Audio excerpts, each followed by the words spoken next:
सर्वेभ्यो नमस्कारः। श्रुतिस्मृतिपुराणानामालयं करुणालयं नमामि भगवत्पादशङ्करं लोकशङ्करं।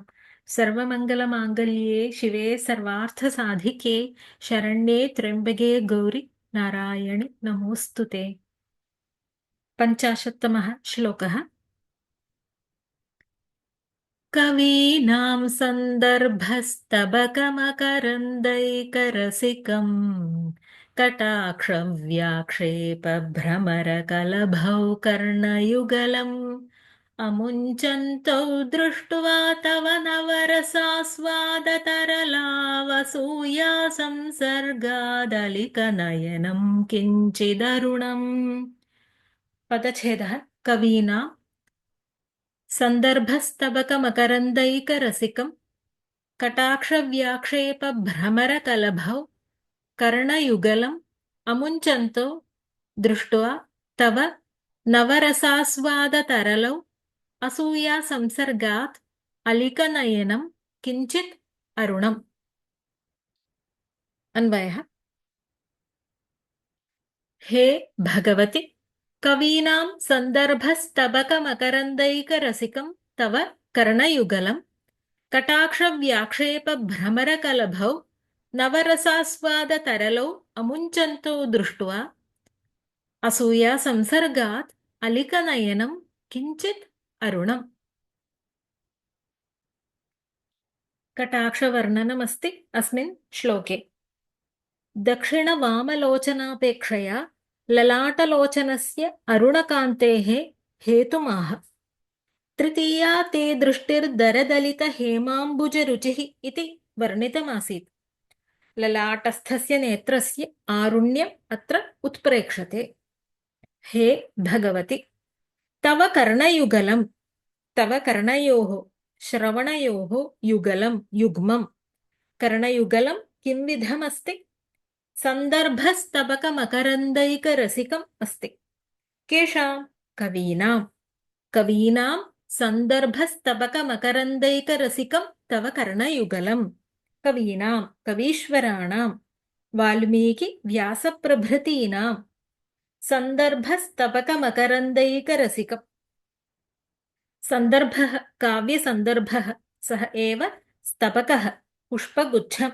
तत्र मकरन्दे एकं मुख्यं रसिकं काव्यामृतास्वादने एव रसिकमित्यर्थः। वाल्मीकिव्यासप्रभृतीनां रसप्रधानः काव्यसन्दर्भः वाग्विभवः अथवा वाग्विलासः गद्यपद्यादिरचनाविशेषः सः एव स्तबकः। तस्य मकरन्दः शृङ्गारादिरसभावः तस्मिन् एव रसिकम्। देव्याः कर्णयुगलं शृङ्गाररसभरित काव्यप्रबन्धानाम् आकर्णनोत्सुकम् अस्ति इत्यर्थः। स्तबकं नाम पुष्पमञ्जरी। तथाविधं तव भवत्याः कर्णयुगलम् अमुञ्चन्तो कर्णयुगलम् अत्यजन्तो कर्णयुगलम् आश्रितो। कौ देव्याः कर्णयुगलम् अमुञ्चन्तौ स्तः? कटाक्षव्याक्षेपभ्रमरकलभौ तौ नवरसास्वादतरलौ च। कटाक्षव्याक्षेपभ्रमरकलभौ। कटाक्षः अपाङ्गविस्फुरणं दर्शनचेष्टा। कटाक्षयोः यौ व्याक्षेपौ गतागतात्मको व्यापारो कटाक्षप्रभेदौ तौ एव भ्रमरकलभौ तौ तथोक्तौ। कटाक्षस्य भ्रमरसाम्यमस्ति ननु? भ्रमरकलभौ द्विरेफडिम्भौ भ्रमरशिशु। यद्यपि कलभशब्दः करिपोतशब्दः गजशिशुः इत्यर्थे, तथापि महाकविप्रयोगप्राचुर्यवशात् अत्र भ्रमरकलभौ इत्यर्थः न दोषाय इति व्याख्यातारः। कटाक्षव्याक्षेपभ्रमरकलभौ कर्णोपान्तस्पर्शित्वेन लोचनयोः विशालता सूच्यते अत्र। नवरसास्वादतरलौ नवरसाः शृङ्गारादयः नवत्वसङ्ख्यायुक्ताः रसाः नवरसाः। नवरसानाम् आस्वादः भोगः तस्मिन् तरलौ लम्पटौ।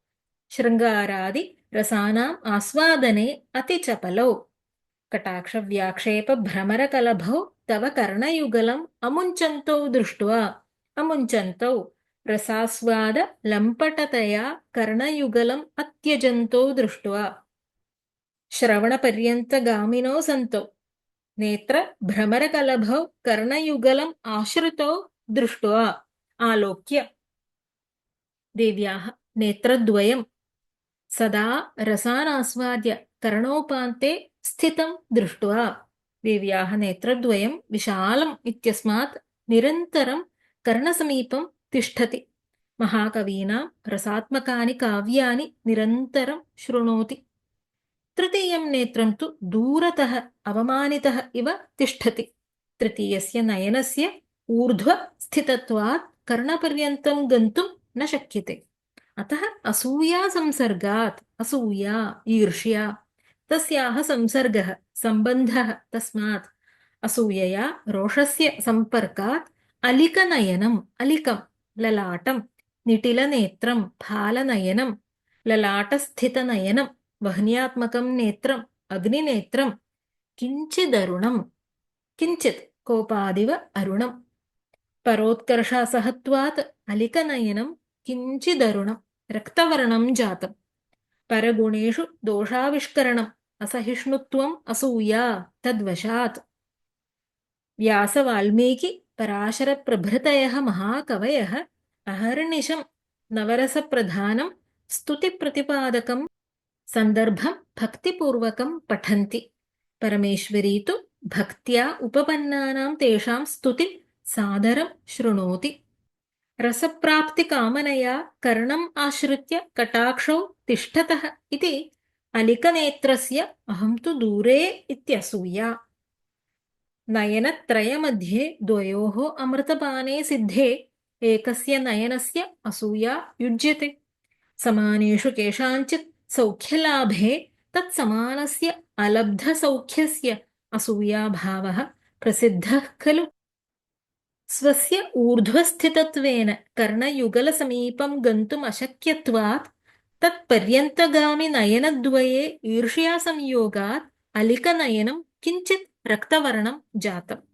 परमेश्वर्याः सोमसूर्यात्मकं लोचनद्वयम्। तृतीयं ललाटदेशे अग्न्यात्मकम् इत्यस्मात् तस्य अधिकः अरुणिमा। भगवती आकर्णान्तनेत्रा अस्तीति वस्तुध्वनि। अयम् आशयः सुन्दरकल्पनया आचार्येण वर्णितः। कवीनां सन्दर्भस्तबकमकरन्दैकरसिकम् कटाक्षव्याक्षेपभ्रमरकलभौ कर्णयुगलम् अमुञ्चन्तौ दृष्ट्वा तव नवरसास्वादतरलावसूया संसर्गादलिकनयनं किञ्चिदरुणम्। ॐ सर्वे भवन्तु सुखिनः, सर्वे सन्तु निरामयाः, सर्वे भद्राणि पश्यन्तु, मा कश्चित् दुःखभाग् भवेत्। ॐ शान्ति शान्ति शान्तिः। हरिः ॐ श्रीगुरुभ्यो नमः। हरिः ॐ। धन्यवादः।